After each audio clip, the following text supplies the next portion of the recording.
بسم الله الرحمن الرحيم، والصلاة والسلام على أشرف المرسلين سيدنا محمد صلى الله عليه وسلم النبي الأمين وعلى آله وصحبه أجمعين. النهارده إن شاء الله هكلمكم على خبرتي في دخول الجيش. طبعا دخول الجيش منفر جدا للناس كلها، وفي ضغوط شديدة قوي سواء عصبية أو بدنية، ولكن الحقيقة احنا هنتكلم على نص الكوباية المليان أو الإيجابيات بتاعة الجيش. انا واحد دكتور ودخلت ضابط احتياط، واتقال لي اما جه حبيت ان انا اجيب واسطه ان انزل عسكري، اتقال لي ان الضابط بالنسبه للدكتور افضل. فعامه الجيش اماكن، يعني ممكن في اماكن تبقى من احسن اماكن حياتك، وفي اماكن بتبقى صعبه وفيها ستريس ومتعبه. لكن انا هحكي عن تجربتي. انا كنت في الجيش الثاني في اسماعيليه. هحكي الأول عن كلية الضباط الاحتياط، ودي كلها للمؤهلات العليا. كلية الضباط الاحتياط دي بتبقى 9 شهور. 9 شهور صعبين جدا. بتبقى اسمها طالب قبل ما تعلق النجمة يعني. دي بتعتبر فترة التدريب. فترة التدريب دي بتبقى طويلة شوية في الضباط. ف9 شهور دول بتبقى في فايد. 9 شهور صعبين قوي. بتتعرض لستريس نفسي وبدني شديد، لايف ستايل جديد عليك جدا، طريقة حياة مختلفة خالص. بتتعامل بتتقسم لسرايا، تقريبا 15 سرية. السرية دي بتبقى ممكن 3 عنابر. العنبر اللي انت بتشغل فيه ده او اللي انت عايش فيه ده بيبقى مكانك هو سرير. سرير بيبقى فوق او تحت السرير ابو دورين ده. ممكن تتعامل مع حشرات زي البراغيث والاكلام، وطبعا ممكن تبقى انت لو مرفه او تبقى شايفه من اول مره وممكن ينغصوا عليك عيشتك. بتتعامل مع مستويات مختلفه ومحافظات مختلفه من البشر. انا شفت من دمياط ومن المنوفيه ومن القاهره ومن اسكندريه ومن طنطا ومن الاهليه ومن كل حته. بتتعامل مع كلهم مؤهلات عليا ولكن مختلفين. الازمات والتعب وغصب عنك حتى لو انت مش اجتماعي بتنصهر في السرية، وبتكونوا مجموعة كبيرة، مجموعة متلاحمة مترابطة، تخافوا على بعض. يعني كانت تجربة الحقيقة جميلة، انك تعرف وبتبقى مغصوب انك تعرف تتعامل مع الناس دي كل واحد بطريقته.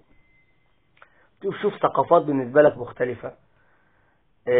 بتشوف بقى الصف ضباط والضباط برضو مختلفين. صف ضابط ده بيبقى تعليمه محدود.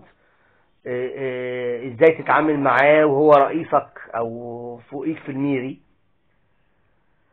حقيقة الايجابيات بتاعت الجيش، اول ايجابية انك بتعرف قيمة نعمة ربنا. معظمنا مرفهين جدا بالنسبة للجيش. يعني انا اديكم مثل ان انت بتاكل في الجيش، بتوصل انك بتاكل في الجيش عشان تعيش، غير خالص بره اللي بتتأمر على نعمة ربنا وتقول لا ده حلو ده وحش ده بحبه ده ما بحبوش. يعني الحقيقة انت بتاكل عشان تعيش ايا كان الاكل ده ايه. بتوصل لدرجة الاكل عشان تعيش دي غريزة الاكل. غريزة الاكل. تاني حاجة انك انت بتتعلم الجلد، وبتتعلم الصبر، لان انت بتطلع شخصيتك قوية بقى، بتتحمل اي حاجة لانك بتفتكر فترة الجيش وتحمد ربنا، فتقدر تستحمل اي حاجة وانت بره بقى. في سياسة بقى، يعني بتتعلم برضو السياسة. بتشوف الجيش ازاي ممكن تبقى بعد بقى ما بتبقى ضابط بتبقى قائد لحاجات معينة، بتقود العساكر. القيادة، فن القيادة، ازاي ممكن تقود ناس. والقيادة طريقتين، انك انت بتقود الناس بانك يحبوك فتاخد منهم اكتر حاجة يقدروا عليها بالحب يبقوا حابينك ومحترمينك في نفس الوقت. وطريقة تانية بالخوف والحزم الشديد والخوف، يحترموك عشان بيخافوا منك لكن ما بيحبكش. فدي طريقة ودي طريقة. انا كنت واخد الطريقة الاولى الحقيقة، وكانت العساكر كلها بتحبني، وانا كنت احب قوي العساكر، واحب ان انا ابقى اقودهم بالحب مش بالخوف. والقيادة مذاهب الحقيقة. فتتعلم ازاي ممكن ان انت تبقى قائد في وقت من الاوقات في شغلك في بيتك، ازاي يبقى عندك الطريقتين، انك انت في وقت من الاوقات تبقى حازم وصارم، وفي وقت من الاوقات تبقى لين على حسب ظروف الشغل. فالحقيقة بتتعلم حاجات كتير وانت في الجيش. تتعلم توفر، لان بتبقى امكانياتك او مرتبك محدود، تعيش على قد مرتبك. حاجات كتير بتثقل شخصيتك، وحاجات كتير قوي تستفيد منها بره الجيش. طبعا في عيوب كتير، طبعا في عيوب كتير. والحقيقة كدكتور بالذات، الحقيقة هم ما بيفتكروش انك دكتور غير لما بيتعبوا، لكن انت بتشتغل كظابط اكتر من دكتور، ولذلك انت بتشتغل كظابط.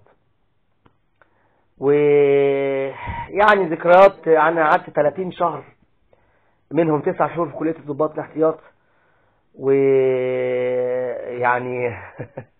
ازاي تنام بميعاد وتصحى بميعاد، وازاي حتى في رمضان انك انت تبدأ او تحاول انك برغم ان انت بيبقى فسحة الصلاة بسيطة، انك تواظب على الصلوات. الصيام ممكن بسهولة انك تفطر، لكن ازاي انت مع المجموعة تعينوا بعض على الصيام. كانت ذكريات جميلة الحقيقة، وبتبين قوة شخصية وقوة الجلد بتاع الجسم.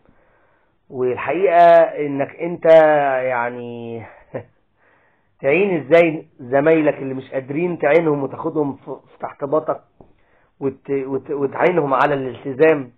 الحقيقة كنا في مجموعة جميلة قوي، وكان ذكرياتي ناس كتير قوي من بورسعيد ومن القاهرة ومن جيزة ومن طنطا ومن دمياط ومن زي ما قلت لكم اسكندرية. وكانت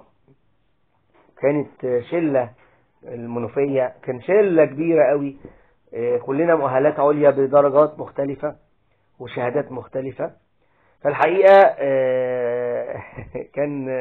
وانا كان حظي حلو كمان، ان الحقيقة كان فرحي بعد كلية الضباط الاحتياط على طول كانت دخلتي يعني. فده ما كان الترابط فينا جامد قوي، فمعظم السرية بتاعتي حضرت الفرح.